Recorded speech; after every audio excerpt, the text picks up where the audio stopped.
सुप्रभात छात्रों। आज हम शास्त्री प्रथम वर्ष का क्लास लेंगे छात्रों, जिसमें हम आप लोगों को उपसर्ग पढ़ाएंगे। इससे पहले हम आप लोगों को समास पढ़ाए थे और समास में कल खत्म कर दिए थे, समाप्त हो गया था। आप लोग को क्वेश्चन प्रश्न भी दिए थे कि कुछ रिवीजन आप लोग कर लेंगे। ठीक है छात्रों, आज हम आप लोगों को उपसर्ग पढ़ाएंगे और उपसर्ग तो आप लोग पढ़ते ही आए हैं, फिर भी सिलेबस में चुकी है तो हमें पढ़ाना है, आप लोग को पढ़ना भी है, तो आप लोग उपसर्ग के बारे में जानेंगे। ठीक है, तो देखिए उपसर्ग का परिभाषा है कि उपसर्ग वह शब्दांश है जो किसी शब्द के आगे लगकर उसके अर्थ में परिवर्तन या विशेषता लाता है ना।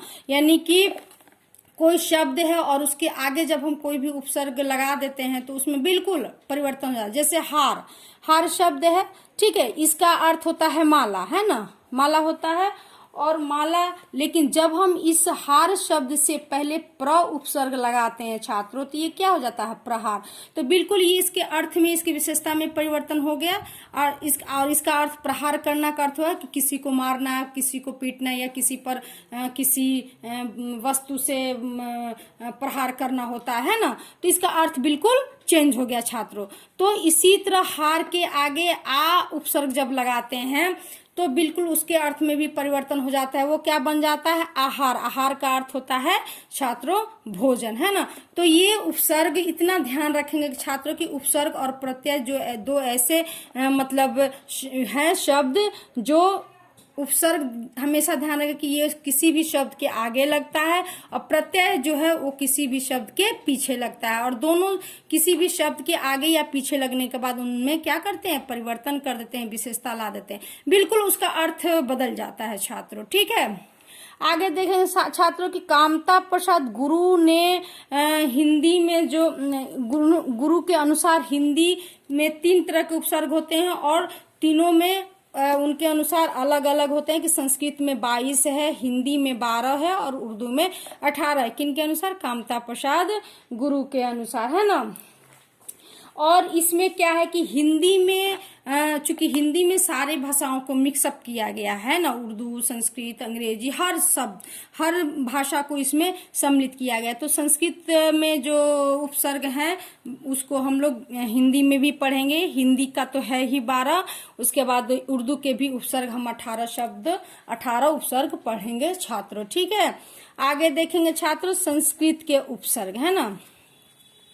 तो संस्कृत के उपसर्ग ये अति है। ठीक है, तो अति शब्द का अर्थ क्या है, अधिक, ऊपर, उस पार आदि। और जब यही अति शब्द शय शब्द में लगता है तो क्या हो जाता है, अतिशय।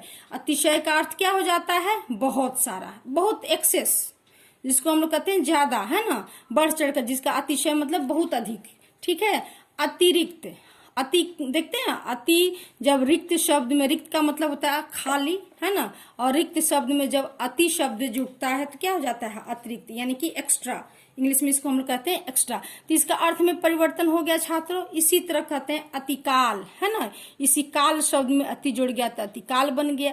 अति व्याप्ति, है ना, अति में व्याप्ति में अति जुड़ गया तो क्या हो गया, अति व्याप्ति।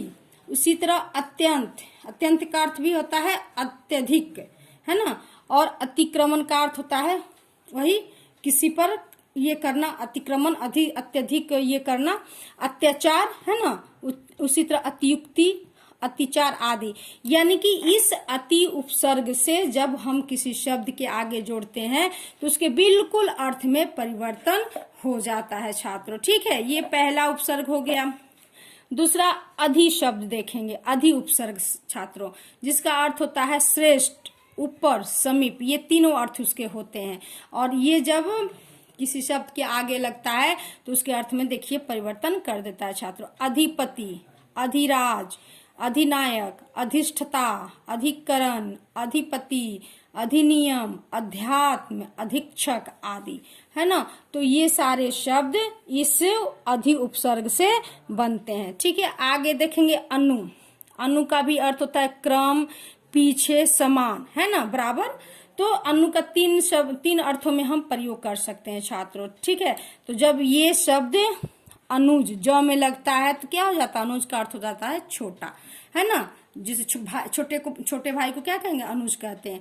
अनुचर, अनुताप, अनुरूप, अनुकरण, अनुक्रम, अनुमान, अनुग्रह, अनुस्वार, अनुसंधान, अनुशासन, यानी कि ये सारे शब्द छात्रों क्या हो जाता है, ये संस्कृत के उपसर्ग हैं और जब ये किसी भी शब्द के आगे लगते हैं तो उसके अर्थ में परिवर्तन कर देते हैं छात्रों। ठीक है, इसके आगे वाले उपसर्ग को छात्रों अगले क्लास में पढ़ेंगे। आप लोग एक बार रिवीजन कर लीजिएगा, पढ़ लीजिएगा। धन्यवाद।